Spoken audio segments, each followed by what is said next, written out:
এগুলো হচ্ছে সব নদী ভাঙ্গা মানুষ।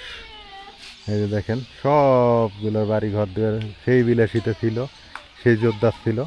এখন জোরদার নেই আর। এখন এই যে রান্নাঘরের অবস্থা দেখেন। এই যে আমাদের এদিকে অবশ্য গরিব ভাষায় মানুষের সংখ্যাও আছে মোটামুটি। এই যে কি অবস্থা না, ভালো আছো?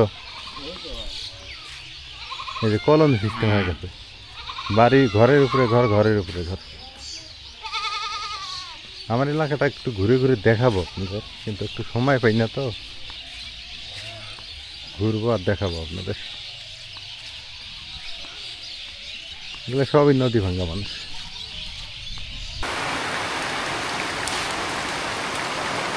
রাতের বেলা বৃষ্টি শুরু।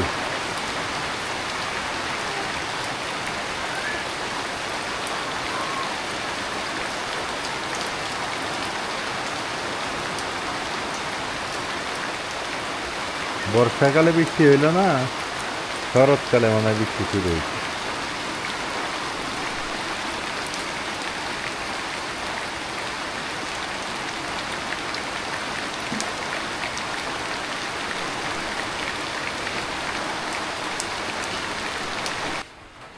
বাহিরে বৃষ্টি হইতেছে রাতের বেলা, আপনাদের সাথে একটু কথা বলি। সেটা হলো, অনেকে বলেন নাজমিনকে আমরা খাওয়াই না, নাজমিনকে ভালো মন্দ একটু খাওয়া দিবেন, ওর চেহারা ভালো হবে, ওর চেহারা সুন্দর হবে। নাজমিন, তোমার খাওয়াই না? খাওয়াও। খাওয়াই না? খাও। কি কি কি খাও? সবই খাই। সবই খাও। মাছ মাংস অভাব আছে? না। আচ্ছা, এটার অভাব নেই। তারপরে এই যে দুধ, দুধ জাল হইতেছে, এটা কতদিন থেকে দুধ জাল হয়? 1 বছর থেকে। 1 বছর থেকে। আচ্ছা, ভালো কথা। এখন সত্যিকারের অর্থে কথা, আমি যেভাবে বাজার করি ওইভাবে অন্য কেউ বাজার করবো? না। হ্যাঁ, না। করবো অন্য কেউ বাজার? হ্যাঁ, এই যে আমার মা কি করে না করে, আমার মা কি করে, খামসায়। হ্যাঁ, আঙ্গে কইছি খামসাই। খামসায় না। না কই আমি কি তোমাক তুলে খাইলে না, তুমি ইচ্ছার সাথে না খাও হে দেখো। যার যার ইচ্ছা, যার যার যেমন মন চায় তেমন তুলে খায়। আচ্ছা, যাই হোক, এখন কথা হলো যে অনেকেই বলেন নাজমিনের চেহারা হয় না কেন ভাই, এত খাওয়ান, ডাক্তার দেখান, এটা সেটা। সত্যিকারের অর্থে কি জানেন, তেলিথামা দেখছেন? নাজমিন হলো তেলিথামাত কোয়ালিটি। এখন এই যতই খাওয়ান না কেন, আমার জামাল মামা যেমন, জামাল মামাক যতই খাওয়াও তুমি, হ্যাঁ, কবুকে তরকারি তরকারি বেশি হয়ে গেছে। আমার মামার মতো, আমার মামার চেহারা জীবনও হবো না, আর নাজবিনেরও চেহারা জীবনও ফিরবো না, এটা আমার মনে হয়। আমার মা আছে বাবা। হুম। আর চেহারা তো ভালো না, আছে। চেহারা বেশি তো ভালো না। মোটা মানুষ, এই যে আমরা ব্যায়াম করি, আঙ্গুর ব্যায়াম করা লাগে, নাজবিন তার ব্যায়াম করা লাগে না। আমি তো ঘরে খাই, দেখো তো না আমার শরীর দেখো। হয়তো সেটাই তো করতেছি, মানুষ বোঝে না, অনেকে অনেক কথা বলতেই পারে নাকি। আসলে সব কথাই কানে নেওয়া যাবে না, এটাও ঠিক। তবে এটা বলে দিলাম যে নাজমিন আসলে খায় না, না খায়।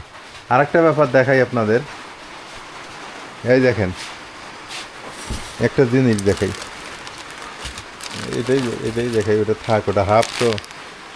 এই চালটা কতদিন হয় আনছি? মেলা দিন। কতদিন কও?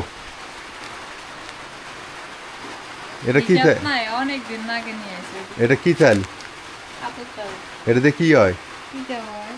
আতপ চাউলের কি হয়? পিঠা হয় নাকি? পোলাও হয়। আমার মনে হয় এই চালটা আমার 4-5 মাস 6 মাস হয় আদা, ওইরকম আরো বেশি। আরও বেশি, 6 মাস হয়। এই যে চালটা আনছি, এই যে দেখেন আতপ চাল। খালি কি এটা আনছো, কত কিলো আনছিল, ওটি খাওয়া হয়েছে না? প্রতিদিন কি ডিমান্ড না, এটাই বুঝেছি যে খাওয়ার কোনো অভাব আছে না। চাউল মনে করো যে ফাঁকসা পড়ে গেল গা, মানে ইয়ে হয়েছে কি, ছাতা ছাতা পড়ে গেছে চাউলে, মনে হয় চাউলে ছাতা পড়ে গেছে।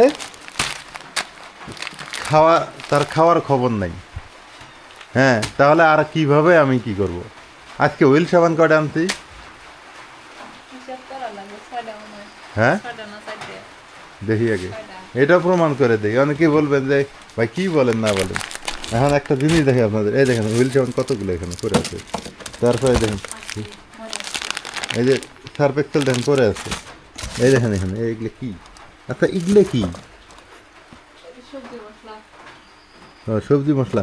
তাহলে দেখেন খাওয়ার, আমি সত্যিকার একটা কথা বলি, মানে কি বলবেন যে ভাই জমিদার হয়ে গেলেন নাকি, বড় লোক হয়ে গেলেন নাকি?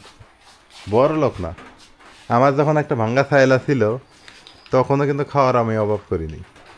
না পেটে কষ্ট পাইছো, হয়তো একটু তরকারি কম ছিল, তখন ব্যবসা রানিং করতে গেছি, টাকা পয়সা শর্ট ছিল, খাও না খারাপ কইছি? এখনও আমি ঋণে আছি না, না ঋণ নাই? ঋণে তো সবাই থাকে। এখনও 5-7 লাখ ওইরকম ঋণে আছি আমি, যে সত্যি কথাই বললাম। কিন্তু তাই বলে কি পেটে কষ্ট দেওয়া যাবো? খাওয়া লাগবো না? আমি চিন্তা করি 1 কেজি এই দেখো পাতাকপি আনছি না আজকে, একটা পাতাকপির দাম হলো 95 টাকা। হ্যাঁ আচ্ছা, একটা পাতাকপির দাম যদি 95 টাকা হয়, তাহলে হচ্ছে একটা মাছ আনা ভালো না? 95 টাকা দিয়ে নদীর বইরালি মাছ আনলে 3 বেলা পেট ভরে ভাত খাওয়া গেল না। তাহলে মাছ খেয়ে আমি বেশি খাই।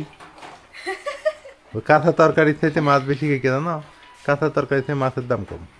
দলা নদী বাড়ি থাকি তো মাছের দাম কম। 100 টাকা হইলে আমরা 1 পোয়া মাছ পাই। ওই দিয়ে দিয়ে না মাছ আনলি না 3 বেলা 3 সন্ধ্যে কি সুন্দর ভাত খাওয়া গেল না। আর ওই পাতাকপি দিয়ে 1 সন্ধ্যে ভাতই হবো না। এই তো তাহলে বোঝো। তো যাই হোক, কেউ কিছু মনে করবেন না, সত্যিকার অর্থে কি নাজবিন ওই তেল ইসামাত কোয়ালিটি, এর স্বাস্থ্য হবে কিনা জানি না। তো খাওয়ার আল্লাহর রহমতে অভাব নাই, ঋণ করে হলেও খাইতে হবে তো, জান বাঁচান লাগবো তো। আবার এটা মনে করেন না যে আমরা খাই বেশি, আমাদের টাকা পয়সা অনেক না, খাইতে হবে, এই জন্যই খাই নাকি, ঋণ করে হলেও খাই। কারণ না খেলে তো গরিব মানুষ আমার দেহটাই হলো আসল কি, তাই তো এই দেহ না থাকলে তো আমরা কাজ করবো কিভাবে? কি মা কথা খারাপ করছি? দেহটাই হচ্ছে আসল। দেহ যদি বেঁচে থাকে জীবনে বহুত টাকা কামাই হারা যাব। আর এই দেহটা যদি পড়ে যায় তাহলে কামাই হরে কি হবো? কামাই কি ধরবো? বাচ্চা কাচ্চা মানুষ আর একটা কথা কি, আমরা ওই একটাই জিনিস খাই, তরকারি আর ভাতটাই খাই। আমরা বার্গার খাই না, স্যান্ডউইচ খাই না, খাইনি আমরা। আমরা মনে করেন যে বিরিয়ানি, ফুচকা খাই না। ফুচকা খাই না, বিরিয়ানি খাই না, ভাজা জিনিস খাই না। চটপটি খাই না, নেহারি খাই না, তেহারি খাই না। ওরা যা খাই বাইতে না খাই। ওই আমরা ওই যে একটু তরকারিটাই আর ভাতটাই আমরা বেশি খাই না। হ্যাঁ। তো দেখো কেউ কিছু মনে করেন না, আজকে একটু বললাম এই নাজমিনে নিয়েই একটু কথাটা হইলো। আর আমি তো গাতা মানুষে কয় যে শরীর অত সুন্দর শরীর চেহারা, কিন্তু আমি পানি বেশি খাই। এইটাই সকাল বিকেল আমি পানি বেশি খাই। আমার খাবার খারাপ। খাইতে হবে, বুঝছো? ঋণ করে হলেও তোমার খাওয়া লাগবে, কেন তুমি তুমি শক্তি না পেলে কাম করে পেট্টো জনে মাসে চুরি হরে ডাহাত ধরে, শুধু এই পেট্টো জনে। আল্লাহ যদি পেট্টো না দিলেন তাই কিন্তু এত কিছু হলেন। যাই হোক, সবাই ভালো থাকেন। ইয়ে হলেন না। সবাই ভালো থাকেন, আজকে এ পর্যন্তই, আল্লাহ হাফেজ।